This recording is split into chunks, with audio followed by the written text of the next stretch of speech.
بسم اللہ الرحمن الرحیم۔ السلام علیکم، welcome back to my channel.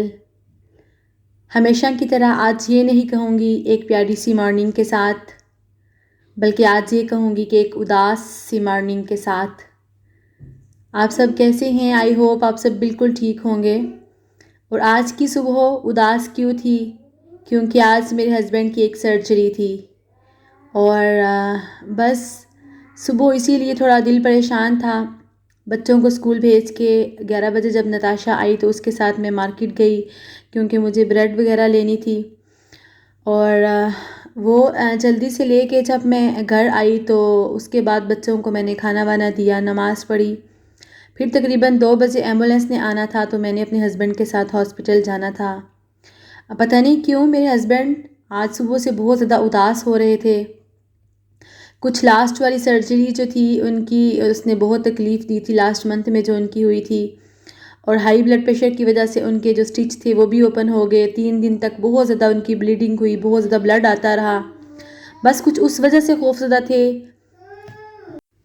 لیکن میں ان کے ساتھ ایک ہی بات کر رہی تھی کہ انشاءاللہ دیکھیے گا اس والی سرجری سے آپ کو اتنی پین نہیں ہوگی، اتنی تکلیف نہیں ہوگی، کیونکہ اس دفعہ آپ کے ساتھ بہت زیادہ ماؤں کی، بہنوں کی دعائیں آپ کے ساتھ ہیں، اور انشاءاللہ دیکھیے گا آپ نے بہت جلد جو ہے وہ ٹھیک ہو جانا ہے۔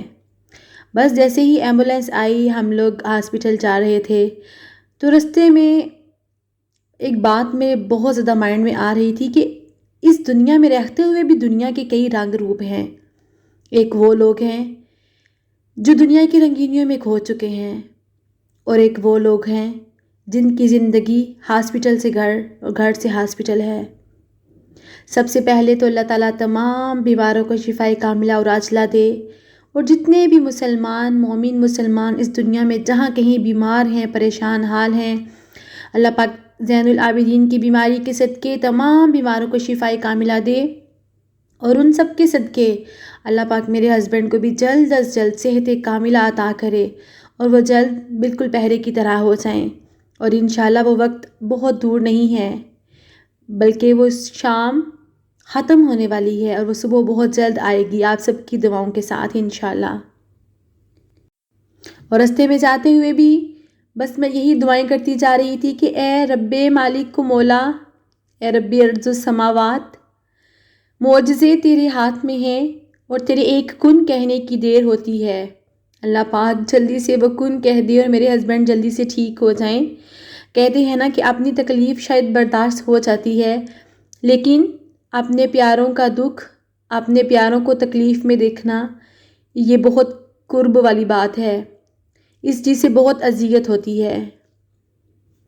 ہم لوگ ہاسپٹل پہنچے، اس کے بعد کاؤنٹر پہ میرے ہسبینڈ نے وہ فائل جمع کروائی، اور پھر اس کے بعد ہم لوگ اوپر چلے گئے، اور تقریباً میرے ہسبینڈ کو انہوں نے کہا تھا 1.5 گھنٹے کے لیے ان کو آپریشن تھیٹر میں رکھیں گے، لیکن آپریشن تھیٹر میں تقریباً انہوں نے 4 گھنٹے ان کو رکھا، اور کیونکہ جب آپریشن کے بعد ابھی ان کو ہوش نہیں آیا تھا تو وہ دوسرے روم میں ان کو شفٹ نہیں کر رہے تھے۔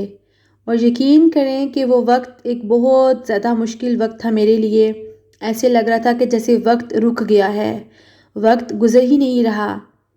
اور میں ایک بات سوچ رہی تھی، ہاسپٹل والوں جن کا آنا جانا روزانہ ہاسپٹل میں ہے، ان کی کیا فیلنگز ہوتی ہوں گی؟ کبھی ہم نے سوچا کہ وہ کیا کیا سوچتے ہوں گے؟ ان کے بارے میں کچھ کہوں گی آج۔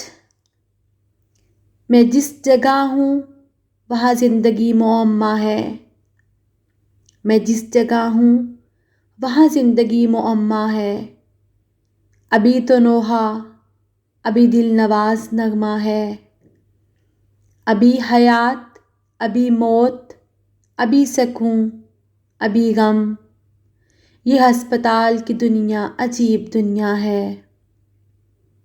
ہر ایک نرس کے لب پر ہنسی سی کھائی ہوئی، جو ڈاکٹر ہے وہ اپنے تئیں مسیحا ہے، ابھی تو نوحہ، ابھی دل نواز نغمہ ہے، یہ ہسپتال کی دنیا عجیب دنیا ہے۔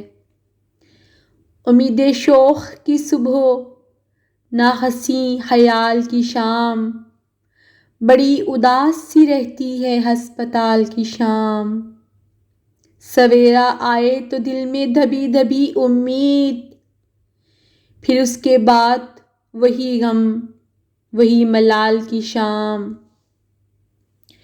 میں چاہتی ہوں ہمیشہ یہاں بھی آتی رہے، میں چاہتی ہوں ہمیشہ یہاں بھی آتی رہے، امید شوق کی صبح، حسین خیال کی شام۔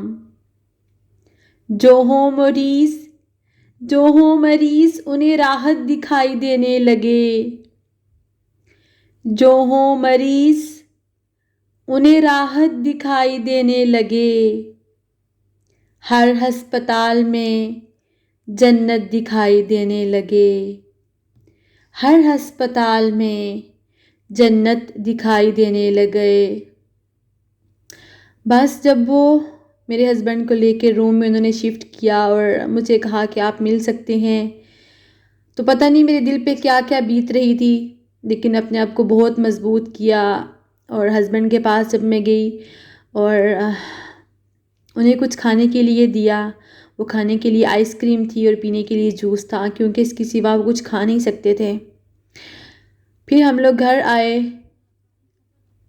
جب میں گھر آئی تو مجھے اپنے ہسبینڈ کے لیے کچھ میڈیسن وغیرہ لینی تھی، تو وہ میڈیسن وغیرہ میں فارمیسی سے لے کے آئی، اور میری بیٹی اپنے ڈیڈی کے لیے بہت پریشان ہو رہی تھی، کیونکہ وہ ایک دن اپنے ڈیڈی سے نہیں ملی تھی، تو سیکنڈ ڈے وہ بہت زیادہ اداس ہو گئی تھی، اور یقین کریں کہ فجر کے ٹائم وہ اٹھ گئی اور بالکل بھی سو نہیں رہی تھی، اور چونکہ پہلے وہ زیادہ اپنے ڈیڈی کے پاس رہتی ہے، تو بہت دل میرا پریشان ہو رہا تھا۔ میرے ہسبینڈ کہنے لگے کہ نہیں تم اسے مجھے پکڑاؤ تھوڑی دیر کے لیے، میں اسے پکڑتا ہوں تو یہ سو جائے گی۔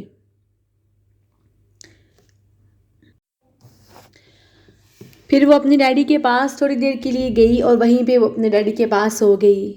تو ہر وقت میرے دل سے ایک یہی دعا نکلتی ہے کہ اللہ تعالیٰ سب کے والدین کو دراز عمر بالخیر دے۔ اللہ پاک میری اس معصوم بچی کے صدقے اس کے ڈیڈی کو جلد سے جلد صحت کاملہ دے۔ اللہ پاک جلدی سے جلدی میرے ہسبینڈ کو بالکل ٹھیک اور صحت مند کر دیں، اور وہ اپنے بچوں کے ساتھ ہنسی خوشی زندگی گزاریں۔ اور جتنے بھی مسلمان مائیں بہنیں بھائی مجھے دیکھ رہے ہیں، سن رہے ہیں، جس کے گھر میں جو پریشانی ہے، اللہ پاک سب مسلمانوں کی تمام پریشانیوں کو دور کرے، تمام حاجات کو پورا کرے، اور سب مسلمانوں کو صحت کاملہ اور عاجلہ دے، اور یہ باغ اسی طرح چمکتے رہیں، اور یہ باغ اسی طرح مہکتے رہیں، کیونکہ والدین کے ساتھ ہی ساری بہاریں ہیں، زندگی کی ہر بہار والدین کے ساتھ ہے۔ اللہ تعالیٰ آپ کے اور میرے والدین کا سایہ تا دیر ہمارے سروں پر قائم و دائم رکھے۔